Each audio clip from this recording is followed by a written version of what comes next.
Hello and welcome back to Untold Wealth. I'm one of your hosts, Vince. And I'm Devon. And this is episode 16, Illegal Markets.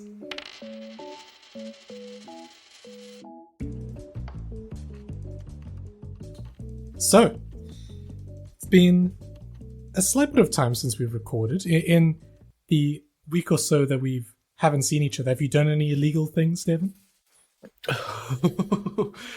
I don't think so. At least nothing I want to admit on the record on a podcast. I nearly entrapped you But there. perhaps if we spoke in hyperbole for but a minute or two, I could chat to you about a few shows I perhaps downloaded on the interwebs. There's some new Amazon shows that are coming out that are quite quite good. But nothing other than that I can think of. And you? I also don't know. And the fear of which that I may have done something illegal, but not known about it, is ever present in my mind. It is a worry, hey? Like, I always wonder, like, dude, are my taxes stuffed up? Like, am I going to be receiving like a letter in my mail? That's very Like, relatable. when's the day that someone's just going to, like, send me a mail or something? Then I'm just going to be like, oh, shit. Yeah. But I get that. thankfully, that kind of, well, besides tax evasion, the stuff we spoke about before, fairly small stuff compared to at least what I'll be chatting about today. And we briefly touched on illegal markets in your section of Here's Why Firms Want Up in Your Head, which is a great episode, by the way. Please do check it out after this one. But I wanted to unpack a little bit more, and there is a lot to discuss with illegal markets or black markets, whatever you want to call them. And while I had an initial premise of what I wanted to chat, I really got sucked into a rabbit hole that I found very interesting. So I would actually start off with a question for you. Assuming that the most consumed natural resource in the world is water, what do you think comes in second place after that? It's a terrific question. Oh, wow. Natural resource consumed after water. Yes. I mean, I suppose food is a cop-out. You'd want a specific food or something like that, right? Okay. Natural gas, oil, or rice? Natural gas, oil, or rice. Unfortunately, all three have struck out. It's sand. Ooh, what a goodie. What a little curveball. And nice. a little quote about it, of which the author is my namesake. His name is Vince Baser, and he wrote... Ooh, very based individual. Very Both these Vinces we're discussing. He wrote a book called The World in a Grain, and he said, sand is actually the most important solid substance on Earth. It's the literal foundation of modern civilization. And researching sand, I think he's absolutely right. Sand is ubiquitous in everything, from concrete, which we use in construction, to glass, silicon chips, and even in various detergents and cosmetics that we use, which I didn't know about. But although it's kind of easy to imagine, like, man, there's a lot of sand out there, long stretches of beach, big deserts, tall dunes, or whatever, the amount of sand that we consume every day is astounding. The global demand for sand and gravel, which are kind of packaged together for all intents and purposes, stands at about 50 billion tons per year, according to the United Nations Environment Program. And to put Billion tons. it's a lot, 50 billion. And to put that into perspective, in 2019, the total amount of coal produced was only 7.7 billion tons. Iron, 2.5 billion tons. And yeah, don't get me wrong. And what about rice? What about rice, bro? Do you have the rice statistic in front of you right now? I don't have think so. rice statistics right on hand, but So how are you so sure? unfortunately, I don't think it'll be the curveball that you might think it is. I think no matter what you put up against sand, it dominates. And these figures that we've been speaking about, 7.7 billion tons, 2.5 billion tons, they're not tiny. These are massive amounts. But compared to sand and gravel, they're almost dwarfed. But it hasn't always been this way. Demand for sand and gravel was fairly high during periods after like World War II and other wars when people were using them for concrete, glass, etc. to rebuild infrastructure. But in the last, I'd say 20 to 30 years is really when we're hitting that 50 billion tons per year mark. And it's not spread out all over the globe. It's very much concentrated in one part of it. Do you want to guess which area is the highest in demand? I'm going to say the Asian continent.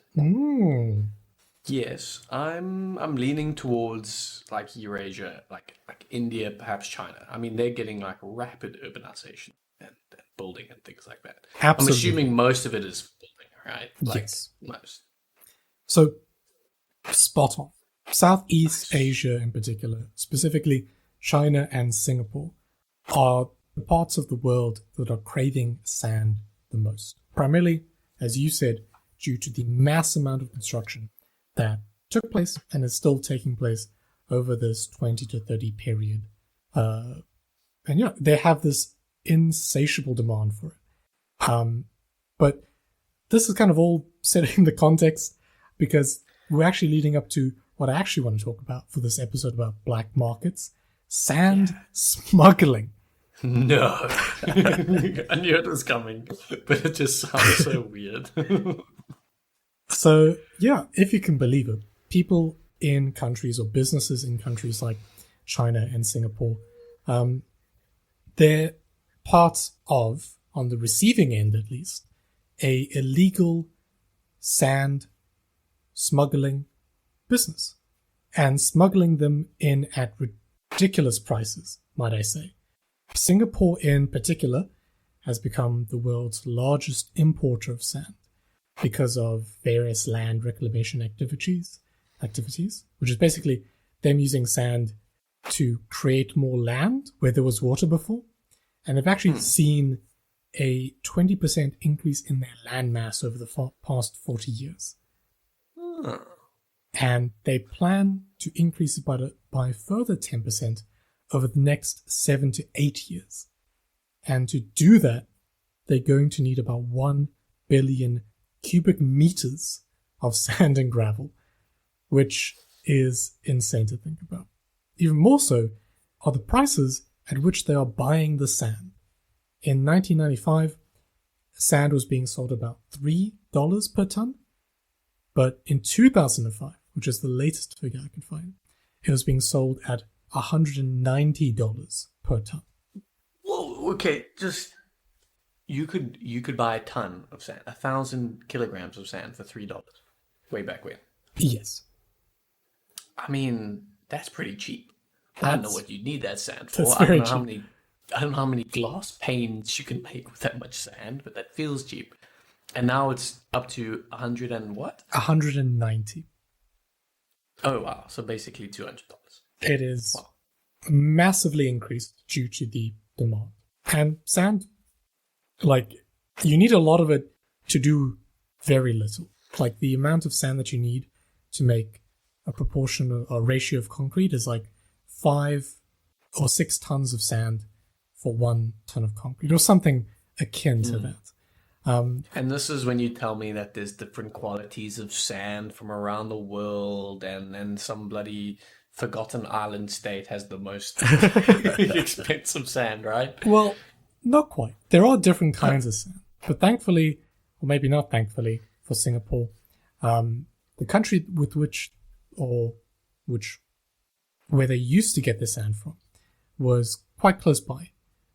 Neighboring countries like Malaysia, Indonesia, and Vietnam had kind of an active trade partnership with Singapore to provide them with sand. However, Malaysia, Indonesia, and Vietnam soon realized as they began kind of exporting the sand to Singapore, that the environmental, social, and expenses in general of extracting the sand were not worth the prices that they were being sold at. And so soon after, they banned selling and exporting sand entirely. But after that ban, you had citizens of those countries, as well as neighboring regions like Myanmar, the Philippines, and Bangladesh, showing up to Malaysia, Vietnam, and Indonesia to essentially begin illegally mining their sand and taking it to Singapore. But my question, and maybe this is your question as well, how exactly does this happen? Do they just show up? Do that in secret, man. Like how? Yeah. Surely there's got to be some giant machinery and big pumps and things involved with, mining sand. You would think so. And partly correct. The scale of operations does vary. And the more I researched, I realized this isn't just like a mafia, working, getting sand, exporting it to Singapore. It has roots within the governments of these nations as well. Like, it's a cartel, yes. Like, sure, you get the kind of small scale manual collections, but there's also like barges and ships that have like heavy dredging equipment that pull up the sand, and then they usually do this at night, so that obviously less chance of them being seen, and they usually do it in Indonesia because they have like a long unmonitored coastline which they can quite easily move to and from without really too much trouble. The coast makes sense. That does make sense. But the next question that I had was like, okay, you have the sand, but it's still like illegal sand. How do you get it? Like, how do you make that transaction at Singapore? And it turns out these smugglers use forged documents to illegally sell this kind of mine sand to international brokers. This is a sand quality assurance certificate signed off by the citizen or the government of Indonesia, please. Exactly. And sometimes they don't even label it as sand. Like they would label like a shipment of something as something else, and then bribe the officer on duty or whatever to just look the other way. But it's not just kind of low level officials. There are people in, for example, the Malaysian government who, part of the Navy, part of the government itself, that protects smugglers from legal repercussions. There was this big scandal called the Sex for Sand scandal in Malaysia, where officials were being bribed with money and prostitutes and sexual favors in exchange for sand dredging permits. That is...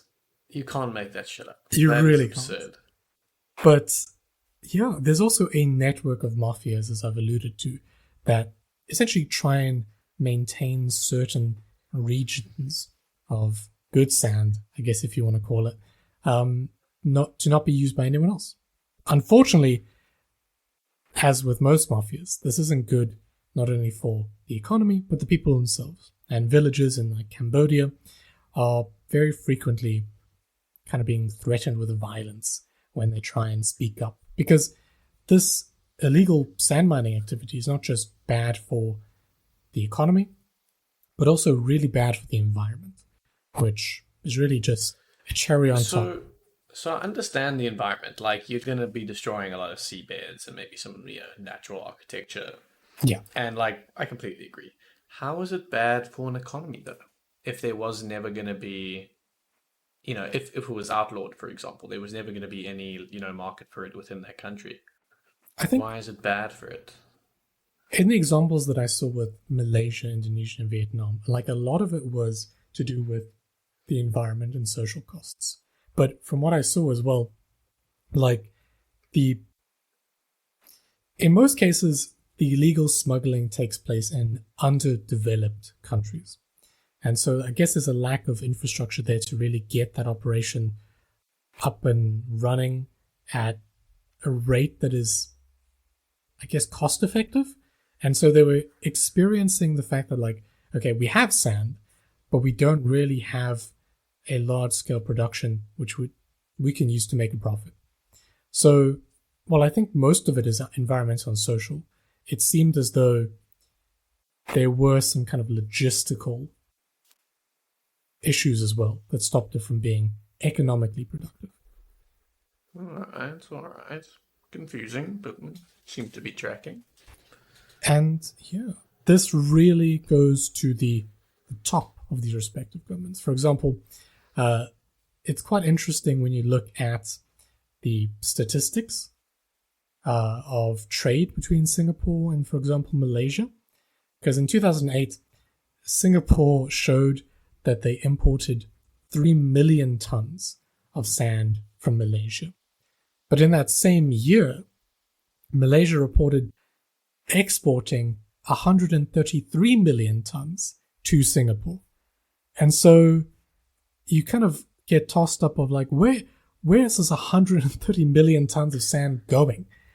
It's the Spider-Man meme. It's both pointing at each other with the wrong numbers. Like, what's going on here? And so it's suspected that this was born from illegal smuggling on the side of Malaysia to Singapore. Similarly, Indonesia has, on average, throughout the year, around 600 million tons of sand illegally exported to Singapore, which kind of blows my mind that, yeah, you have this hidden and illegal market for sand where the people in power are just as much of a participant in the market as the guy who shows up with the cart to haul the sand to Singapore. And yeah, it's doubly funny because it's so like anti, what the stereotypical black market in our head looks like, which is like dark web, shady streets, deals in alleyways, like, I don't know, like that kind of thing. Exactly. A shady doctor or two. This is like, these dudes are just hauling a bunch of sand. Like, it's just like way too absurd for you to even like wrap your head around. Like a massive machinery barges, as you've explained. I think the government officials is not as surprising to me as that, because that sounds very easy to police compared to, I don't know, like drugs, for example.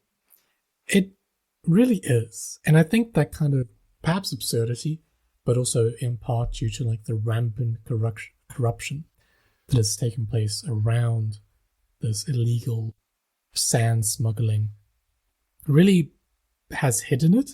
Because before researching this, I'd never even heard of this or even begun to speculate that this was a thing. But in kind of hindsight, when you think about like China and Singapore, the amount of concrete that they would need to, facilitate the amount of infrastructure that they are building, you're like, okay, but where does that sand come from? And it's around them, being smuggled to them illegally.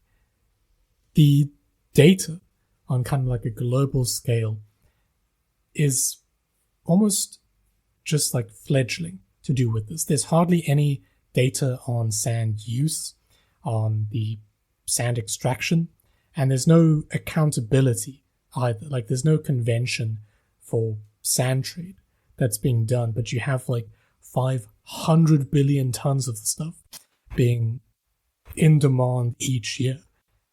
Not even to mention like the effect on the environment, which goes without saying, besides like the economics of it, is terrible for the planet if you're just constantly uprooting and destroying ecosystems by just taking all the sand out of it. But yeah, I was kind of taken aback and astounded by the fact that sand smuggling, which, as you said, sounds silly when you talk about it, is such a massive illegal market that is just right under our noses. And yeah, it made me really think what other large-scale black markets or illegal markets there are that we just don't know. I'm just mad I didn't invest in sand early on in my life. $3 for a ton? Man, I could be I'd be so rich right now. Man. Up to 200. Oh. But yeah, what do you think of that? Like, that really threw me for a loop as soon as I started, like, seeing bits and pieces of it. Like, it's crazy. One thing I've discovered since we've been doing this podcast is the world is fascinating. You can literally, and we've done it, you can look at ice and find the most interesting tales and stories that will just, like break your mind with how like this market came to be or how this product came to be. And I'm not surprised when you dig into something as deep as bloody sand or as, as like normal as sand. It's like, wow, this is all here. So I'm not that surprised anymore, Vince. I think Fair enough. we've been covering a range of topics and discovering a lot about the different markets and economies of this world that I'm like, whoa, man, that's not even top of my list. Oh, I Yeah. guess it's kind of up there though. I mean, the fact But that you're right, man. sand is the second most consumed natural resource in the world, like, that to me is... Yeah, that is crazy. No, you're right. Yeah, that is crazy. But, yeah. Where's rice though? Where is... I might have a sneaky little look just while, Yeah, do a little. But there we go. Sand. I mean, maybe there's kind of a few... There were a lot of stories that I couldn't cover, like journalists being, silenced in pursuit of exploiting and revealing this black market industry. But I'm sure there's many more stories as well that we didn't get to cover. So if you have any of note, dear listeners, please do drop it in the comments, let us know, and perhaps mention some other major black market trades, I suppose, that are happening that we probably don't know about. But that's all I've brought to the table, and I'm very excited to see what direction you've taken this.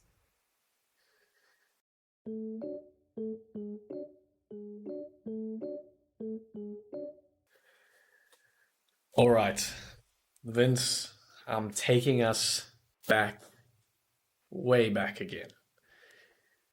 Before the Roman Empire that we discussed last episode, from around 200 BCE to about, what was it, 400 CE, there was a specific road, a very famous road, perhaps named after a variety of garment. Have you perhaps heard of it?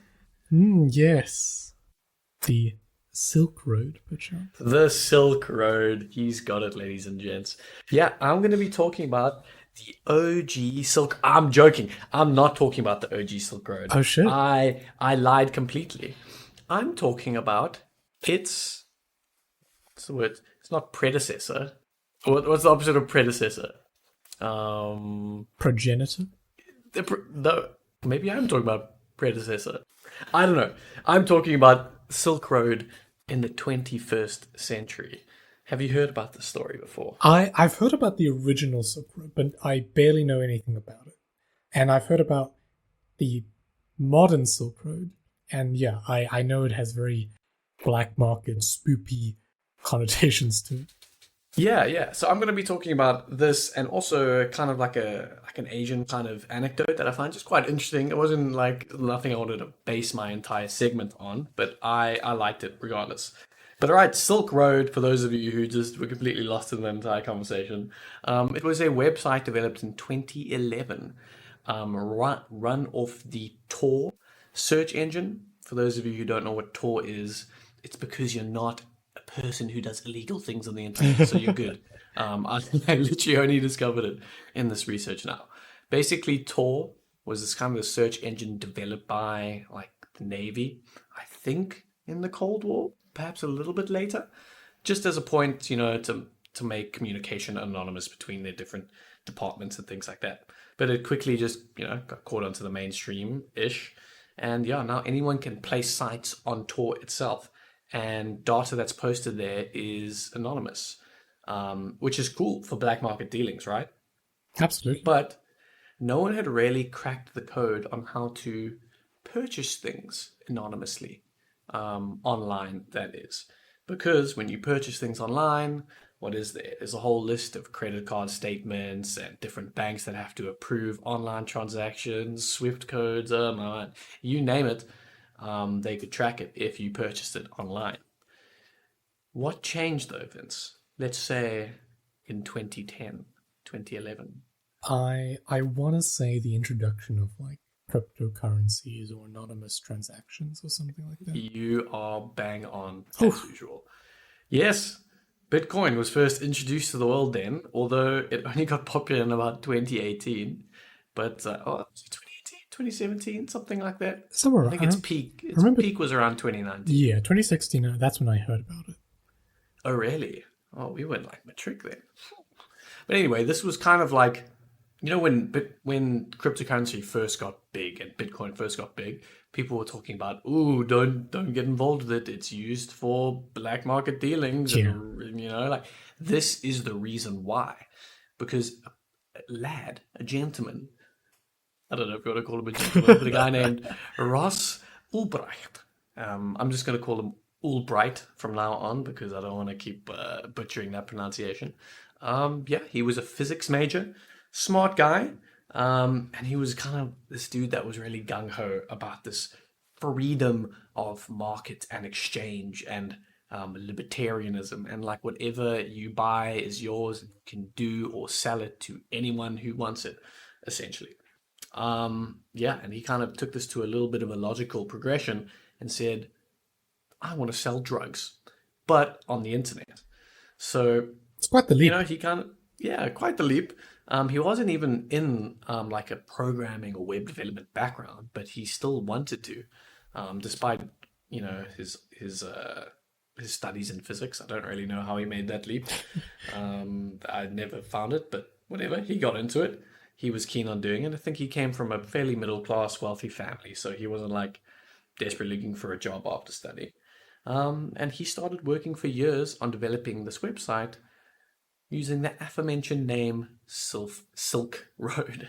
And obviously this name Silk Road, which is obviously this insanely famous road connecting China to the Roman Empire for hundreds and hundreds of years. He thought that was quite an apt way of advertising his libertarian ideals, because essentially this was kind of along this road, which was just thousands of miles, was the most free trade you could ever want and need. Hundreds of merchants, inns were made. This road was kind of just synonymous with free trade back in the day, essentially. So he developed a site. He called it Silk Road, and it wasn't without bugs. He wasn't very good at coding, but he got it done eventually. And eventually it started taking off. In the early days, he posted on drug forum posters and stuff. Like, hey, have you guys checked out X website? Have you guys checked out Silk Road? Have you checked out this? It's like that. Right. I think he quoted it like it's the Amazon of buying drugs. So you're self-promoting. He was kind of self-promoting, but he self-promoted under an alias that would come to haunt him, because that's how they used to track him. Was funnily enough, it was an IRS agent at the end of the day that just went on Google, searched Silk Road, and filtered it by the last time it was mentioned, the website's URL was mentioned, and he found his original post, and that's how they tracked poor Ross down. But we'll get to that in a bit. But this website was immensely successful. It facilitated 9.5 million bitcoins changing hands. 9.5 million bitcoins. And mind you, at the time, can you guess what bitcoins were worth? A couple cents? Couple $?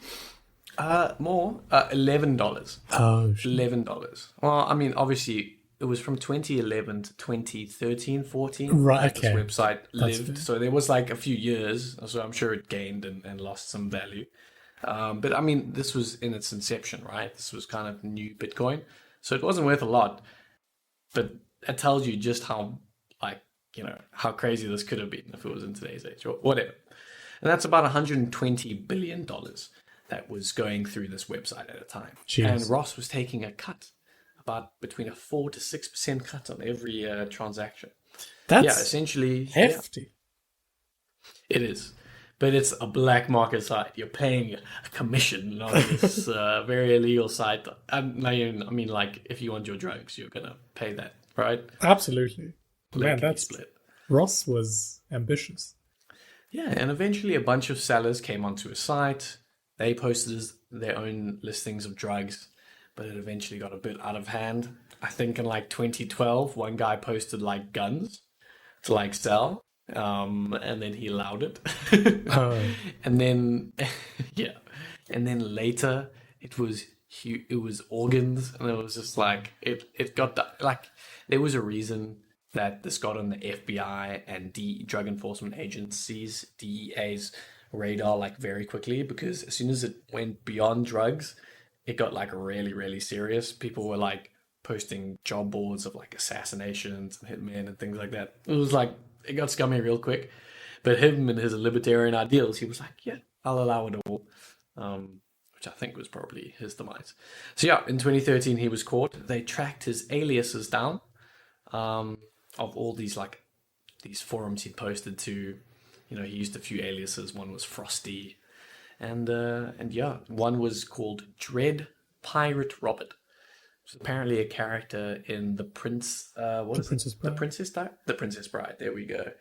And the idea was that if he used this alias Dread Pirate Robert, because that character in that book, and then I think film, kind of, you know, it lasts throughout the ages. It's a title that gets given to different people. So that was kind of like his thinking, was like, if I name myself this, people will think there were multiple Dread Pirate Roberts, and it wasn't just me the whole time. Eventually that wasn't the case. Apparently they caught him with his laptop open, and they had to, because he frequented like public libraries and cafes often, where he would just, like, you know, do server upkeep and whatever he was doing on there. He even had some employees, and yeah, they had to catch him with the laptop open, because then they could, you know, gain access to all the encrypted files on this laptop. Whereas if they didn't, you know, he could have actually gotten away relatively scot-free. So they caught him in a public space. They caught him in a public library, San Francisco library. Wow. Yeah, it was like a major task force. I think even some European agencies were involved, because this was really affecting the entire world at this stage. It was billions of dollars of illicit substances and other contraband. Yeah, so crazy stuff. Silk Road. One thing though, like, why was this such a big thing? So it's like, just the fact that there was a platform from which people could, like, communicate with each other and sell and buy stuff. It was definitely he cracked the transactions being untraceable. That was the big sell. I see. As soon as that was, like, confirmed, and they were like, whoa, this is really untraceable, unless you, like, stuff up personally and use your aliases incorrectly like he did. Yeah. Like, you were fine. And I think that's what really drew people. It did take like a year and a bit for it to really start pumping, but when it started pumping, like, everyone had heard about it in the 2010s, essentially. Yeah. Silk Road. Crazy stuff. I mean, that is like the modern day internet black market. And I know, like, if you go on Tor, you can find things similar. There were apparently a few iterations that tried to copy Silk Road. And, you know, I didn't dig into whether they are now, but apparently the further iterations failed. They caught more people. I don't know, people were just stuffing up left, right, and center. I didn't download Tor to check it out myself. I'm personally too scared to even touch the realm of our listeners will forgive you, I'm sure. Yes, of course. How did you, the most basic of researchers, what are you doing? Why didn't you buy a drug to prove you post a picture on Twitter with the heroin, the mushrooms, and the cocaine that you bought right now, as you believe. Yeah. So that's the Silk Road. I mean, just an interesting story. I don't think it's too crazy. It was like a 4-year stint from Ross, but he was eventually caught. And yeah, it was just an interesting idea. Apparently it was very effective. Like, you could just buy drugs, they would show up at your door in like a week's time. Wow. It really was kind of like the Amazon of drugs. Insane. Weird stuff. Yeah, and I'm going to bring it to something slightly off topic, but we've kind of had like an Asian centered episode, and I'm going to bring us back to Beijing, specifically, all of China, and its license plate market, which is not something I expected to ever be talking about in my life about. No. But apparently, there's a black market for license plates in China, because there's so many people in China. There's a lot of transport, and because of the gridlock traffic in most of these urban cities, the state has to basically give out license plates, but like a set amount every single year or every given period. I'm not too sure what the given period is. They do this in two ways.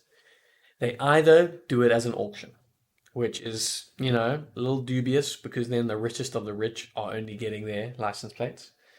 Or they do it as a lottery, where they have all the applicants for a given period, and then they randomly assign them.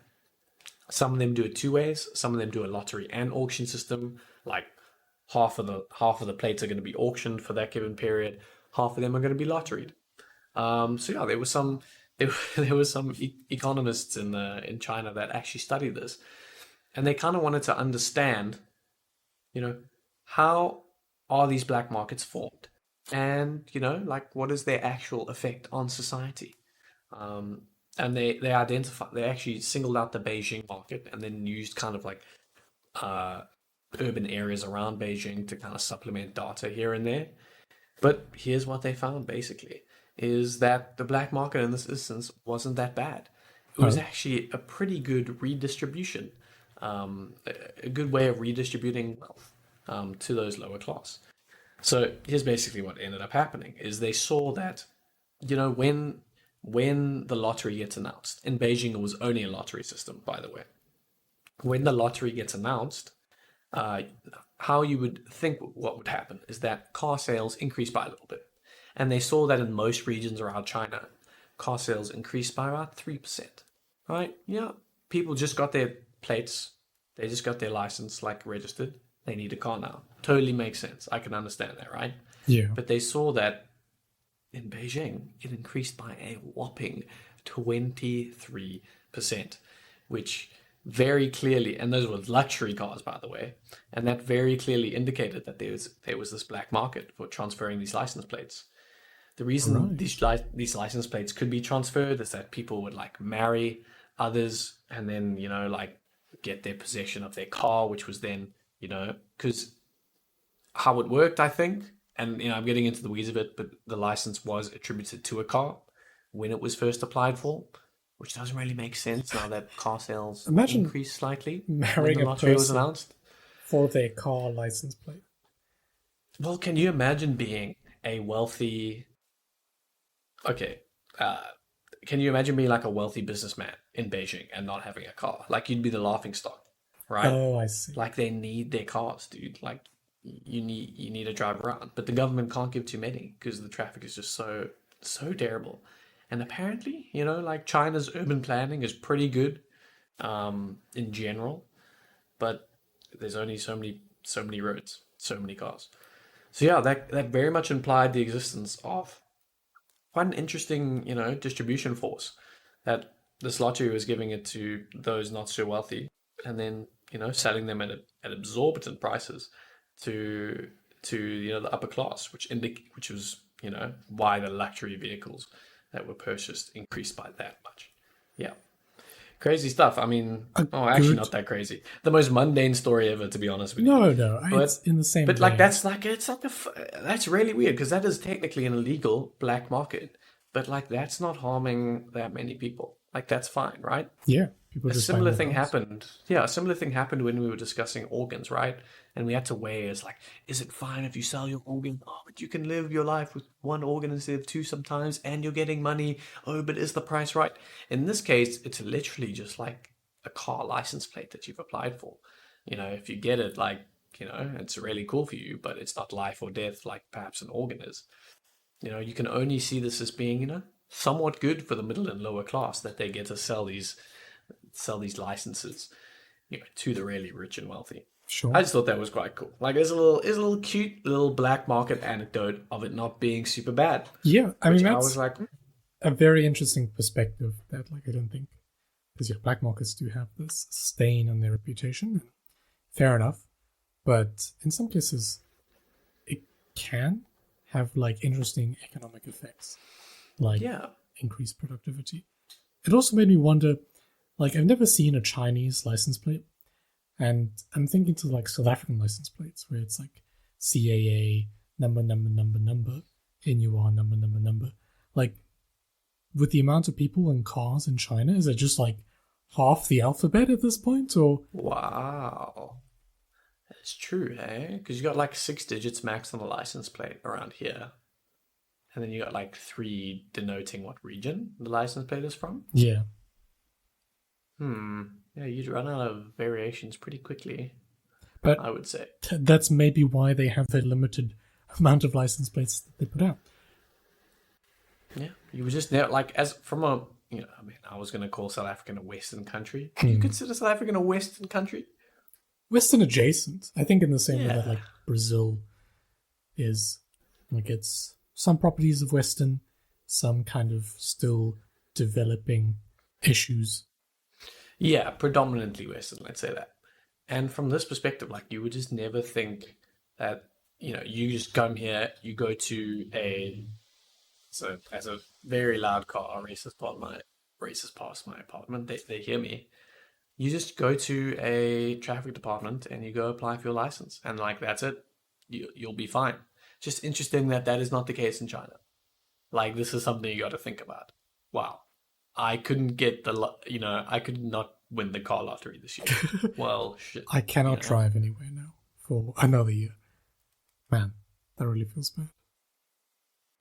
But yeah, I didn't have something as awesome as the sand illicit market as you, Vince, but I had a lot of fun researching. I'm glad I learned a little about both Silk Roads, actually. True. Apparently China hid that silkworms existed from the rest of the world for a good few hundreds of years. Oh. Like, they were the only supplier of silk in the world. Interesting, right? Yeah, I mean, mean, as a nation, they kind of just hid the fact that silkworms existed. I think I remember seeing, like, the process of making silk from silkworms has been passed down through generations and generations. And it's quite an interesting, like, process to see, like, on YouTube, just like seeing how it goes from the poor worms, but nevertheless, it goes from like silkworm to this beautiful fabric. Also, to touch back on what you were asking, China also produces the most amount of milled rice each year. And I actually have the figure for the total volume of milled rice produced worldwide. All right. So, put in context, sand and gravel was around 70 billion metric tons. Do you want to guess how much milled rice was produced? I was thinking it's bloody first, so now I have no idea. What is it's not third, obviously. It's not even in like the top 5. Let's say I don't think so. 10 to 15. A little underestimation, 502 million metric tons.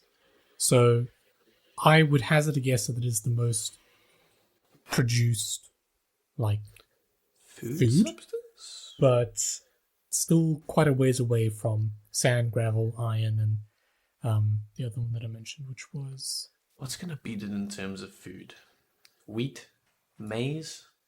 I think with the amount of people in China and India compared to the rest of the world, rice will probably just stomp over. Yeah, that's what I'm like. Yeah, for sure. But just to throw that quick, give a bit of like closure, I suppose. Thank goodness. All right. Well, that's been episode, was it 16? Mm-hmm. We have so many of these, man. It's been so fun. Lovely listeners, thank you so much for tuning into Untold Wealth, where we discussed illicit and illegal markets and a few black markets along the way. And we sincerely hope you enjoyed. Please rate us a 5-star, share this with your friends, give us a like, hit subscribe, and make sure we see you in the next one. See ya. Bye.